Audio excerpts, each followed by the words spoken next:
Everyone knows you need to save and you want to save. But how do you do it without actually falling back into debt? I'll have the answer on today's Money Minutes.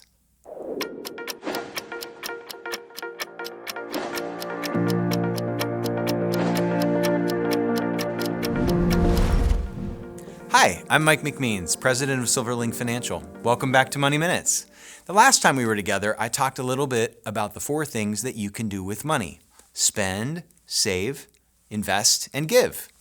Roughly speaking, we sketched that out and said that some recommended percentages could be 60%, 10%, 20%, and 10% respectively. Today, I want to give you more than just some suggestions at percentages for each. When I first began to try and follow a budget, I had debt, and because I had debt, every time I had a spare buck, I threw it at the debt. The problem with that strategy is that every time I had an issue or even the most basic emergency, I didn't have any way to afford it besides a credit card. So consequently, my debt seemed to go up and down and may even have gone down over time, but it never went away. What I learned later is that debt is not the sort of thing that happens all at once, and neither is getting out of it. Similarly, wealth does not happen all at once, and neither does acquiring it. It's why some of the most boring, disciplined people you know probably have some of the largest collections of wealth. Now, I am not saying you have to be boring in order to accumulate wealth, but your approach to saving and eliminating debt absolutely does. Parenthetically, it's also the only way you'll never let yourself get into it again. The pain of discipline is far less sharp than the pain of disappointment, and you must experience one or the other. Let's digress for one moment to discuss what you should have in an emergency fund.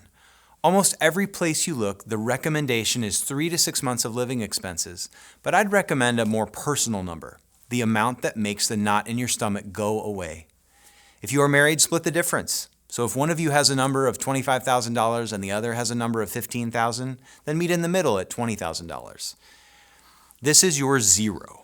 And guys, if yours is the lower number, do yourself a favor and bend closer to your significant other's number. Just trust me that this is a good idea for both of you. Think about your savings using 3 containers: checking, savings, and advanced savings. As I said last week, savings could be 10% for someone. Let's assume that person makes $100,000. That means they're saving $10,000 a year, or if they get paid 26 times a year, about $385 each pay period. Let's also assume you already have the number I mentioned above. We'll use $20,000 in a savings somewhere. Your job is to always contribute your $385 to your savings. If you have a need and you dip into your savings, the contributions fill it back up.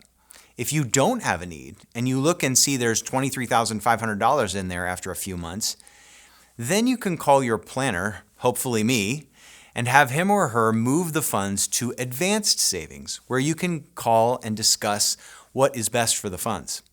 In this way, your savings is serving you and keeping you safe. And by the way, the $20,000 zero is never to be used to pay off debt. This is how you keep from getting back in debt. Also, if you're just getting started and your zero is only $1,000 or something, don't worry about it. Just keep adding until the knot in your stomach goes away and your personal zero is reached before you do any advanced savings. Feel free to leave your comments below and feel free to follow us on social media or connect with us on our website.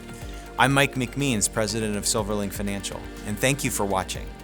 Since we're talking about eliminating debt, a quick dad joke for getting rid of things. What do you call a boomerang that doesn't come back? A stick! We'll see you next time.